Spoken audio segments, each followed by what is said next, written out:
দূর থেকে 11 বার শুধুমাত্র আয়াতটি পড়ুন, কোরআনের শ্রেষ্ঠ আয়াতটি। আপনি যাকে ভালোবাসতে চান সে আপনাকে পাগলের মতো ভালোবাসবে, আপনার কাছে ফিরে আসবে, আপনাকে ছাড়া কিছুই বুঝবে না, আপনার কথায় উঠবে বসবে, আপনি যেভাবে চাইবেন সেভাবে চলবে। কোরআনের এই আয়াতটির আমল আপনি যদি করতে পারেন 100% ফলাফল পেয়ে যাবেন ইনশাআল্লাহ। দূর থেকে শুধুমাত্র 11 বার পড়ুন আয়াতটি, পাগলের মতো আপনাকে ভালোবাসবে।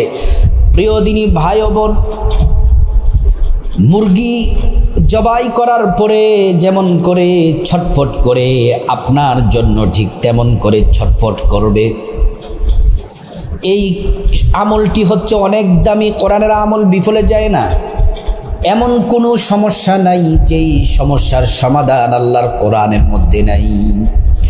আল্লাহ রাব্বুল আলামিন কোরআনুল কারীমের মধ্যে বলেন, ওয়ানাজ্জালনা আলাইকাল কিতাবা তিবয়ানাল লিকুল্লি শাই।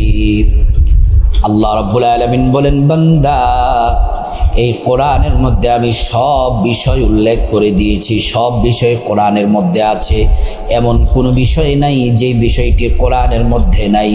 সব সমস্যার সমাধান দিতে পারে আল কোরআন। দূর থেকে শুধুমাত্র 11 বার পড়ুন, পাগলের মতো আপনাকে ভালোবাসবে। যাদের স্বামী কথা শোনে না, কষ্ট দেয়, গালমন্দ করে, দূরে দূরে থাকে, অন্য নারীর প্রতি আসক্ত আছে, পরকিয়া করে, স্বামী সংসারের খরচ দেয় না, ভরণ পোষণ দেয় না, ওই দুষ্ট স্বামীকে আপনি তারের মতো সোজা করার জন্য, অর্থাৎ আপনার বাধ্য করার জন্য আজকের আমলটি হলো শ্রেষ্ঠ একটি আমল। স্বামীকে যেভাবে বলবেন ঠিক সেভাবে চলবে, সংসারের প্রতি জীবন দিয়ে তার ভালোবাসা দিবে সংসারের জন্য। অনেক মা বোনেরা আমাদেরকে বলেন যে হুজুর, স্বামী আগের মতো আমাকে ভালোবাসে না, দূরে দূরে থাকে, আমার কথা পছন্দ করে না, চলাফেরা পছন্দ করে না, আমার প্রত্যেকটা কাজে শুধু ভুল ধরে। এই ভুল ধরার কারণ হলো স্বামী আপনাকে পছন্দ করে না। আপনি যদি এই আমলটি যদি আল্লাহর উপর পরিপূর্ণ ভরসা রেখে এই আমলটি যদি করতে পারেন, আপনার স্বামী আপনাকে পাগলের মতো ভালোবাসবে।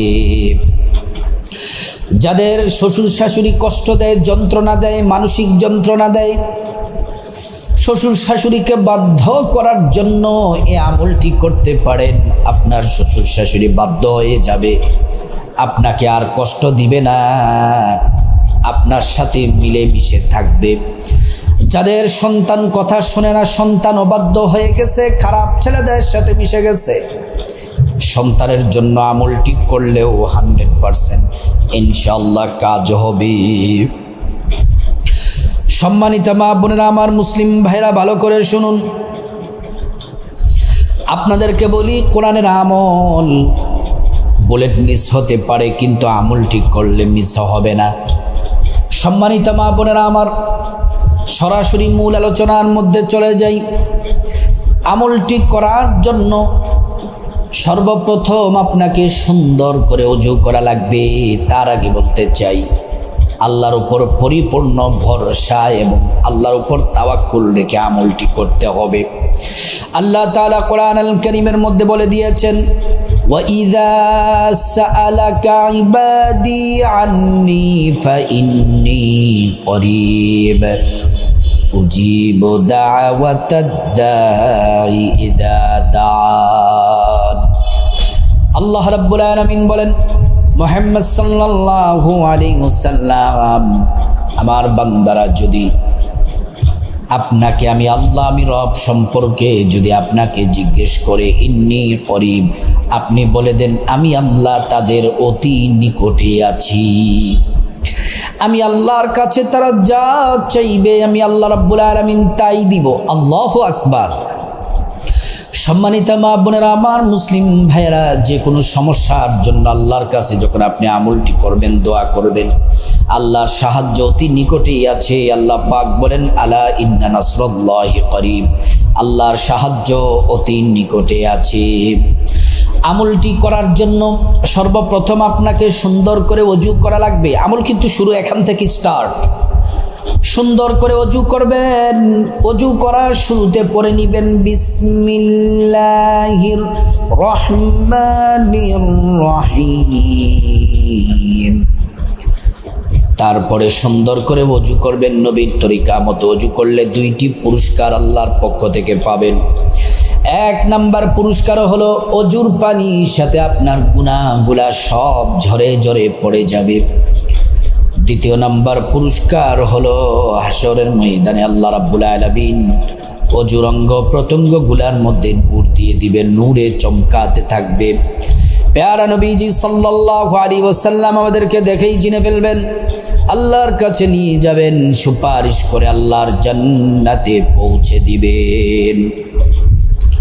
অজু যখন শেষ হয়ে যাবে পশ্চিম আকাশের দিকে তাকিয়ে আঙ্গুলটি উঁচু করে একবার কালিমে শাহাদাত পড়বেন, আশহাদু আল্লা ইলাহা ইল্লাল্লাহু ওয়াহদাহু লা শারীকা লাহু ওয়া আশহাদু আন্না মুহাম্মাদান আবদুহু ওয়া রাসূলুহু। কালিমে শাহাদাত পড়লে কি হবে?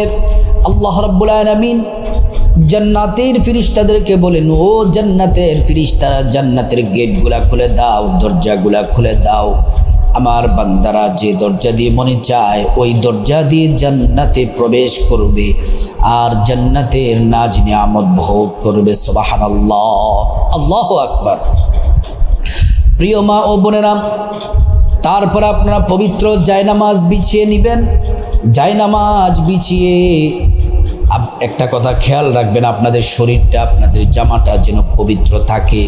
তারপর 2 রাকাত সলাতুল হাজত নামাজ পড়বেন। এই নামাজ নবীজি পড়েছেন, আল্লাহ পাক সাথে সাথে দোয়া কবুল করতেন। সাহাবাই কেরাম পড়েছেন, আল্লাহ সাহায্য পাঠিয়েছেন। আল্লাহর ওলিরা পড়েছেন, আল্লাহ সাহায্য পাঠিয়েছেন।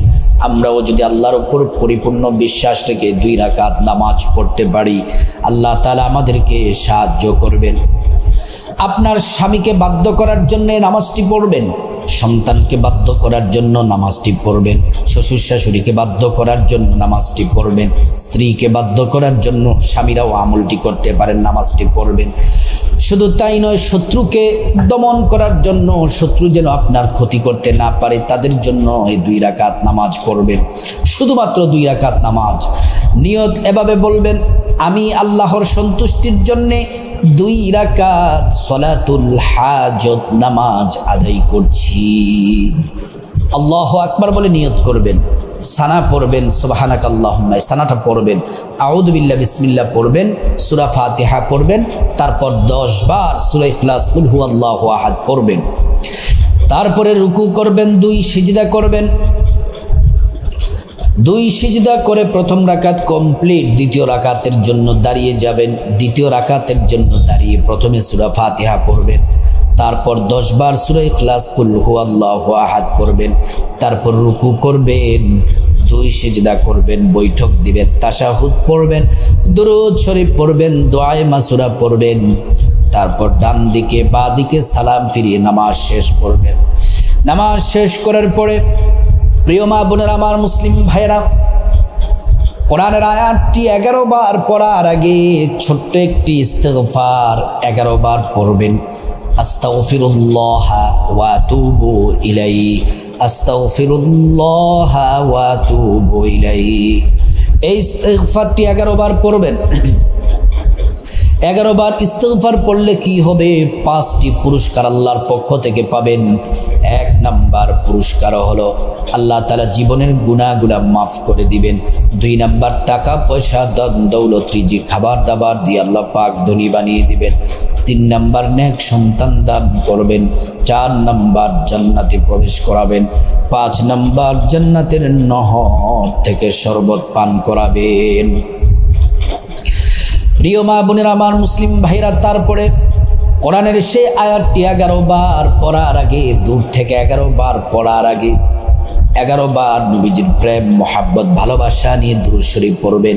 সাল্লাল্লাহু আলাইহি ওয়াসাল্লাম, সাল্লাল্লাহু আলাইহি ওয়াসাল্লাম, সাল্লাল্লাহু আলাইহি ওয়াসাল্লাম। একবার দুরূদ পড়লে 10টি গুনাহ মাফ হয়ে যায়। 10টি নেকি পাওয়া যায়, 10টি মর্যাদা আল্লাহ তাআলা বাড়িয়ে দেন। শুধু তাই নয়, হাসরের ময়দানে নবীজি শাফায়াত করবেন, নিজ হাতে হাউজে কাউসারের পানি পান করাবেন, আল্লাহর জান্নাতে নিরাপদে পৌঁছে দিবেন। সুবহানাল্লাহ। প্রিয় মা বোনেরা আমার, মুসলিম ভাইরা, তারপরে আপনারা যাদের স্বামী অবাধ্য, স্বামী কষ্ট দেয়, মারে, গালমন্দ করে, সংসারের খরচ দেয় না, অকাত্য ভাষায় গালাগালি করে, ভালোবাসে না, স্বামীকে বাধ্য করার জন্য এই আমলটি করলে স্বামী আপনার কথায় উঠবে, বসবে এবং শ্বশুর শাশুড়ি আর কখনো আপনাকে কষ্ট দিবে না।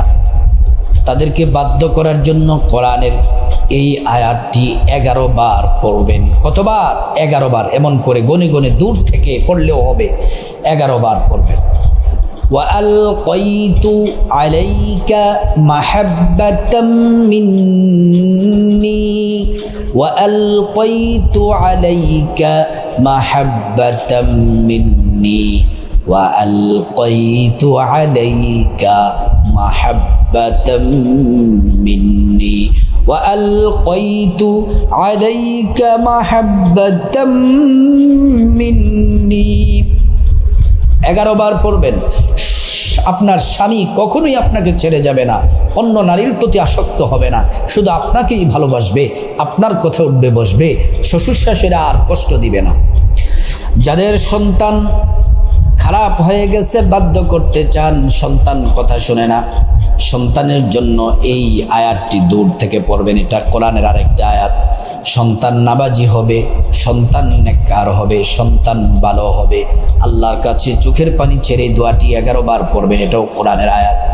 রব্বি হাবলি মিনাস সলিহিন, রব্বি হাবলি মিনাস সলিহিন, রব্বি হাবলি মিনাস সলিহিন।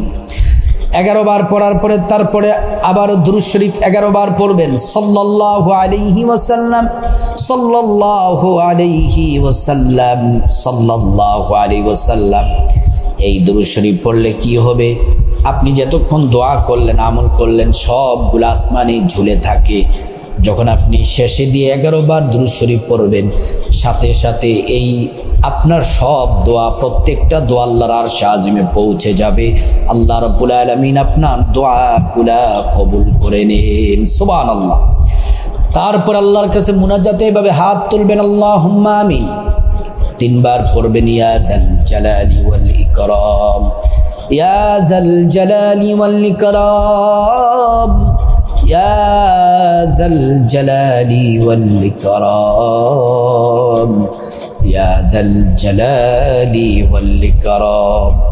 চোখের পানি ছেড়ে দিয়ে আল্লাহর কাছে আপনার জীবনের গুনাহ মাফ চাইবেন, মা বাবার গুনাহ মাফ চাইবেন, ভাই বোনের গুনাহ মাফ চাইবেন, স্ত্রী ছেলে মেয়ে আপনজন সবার মুসলমানদের গুনাহ মাফ চাইবেন। প্রত্যেকের জীবনের গুনাহগুলো আল্লাহ তাআলা মাফ করে দিবেন।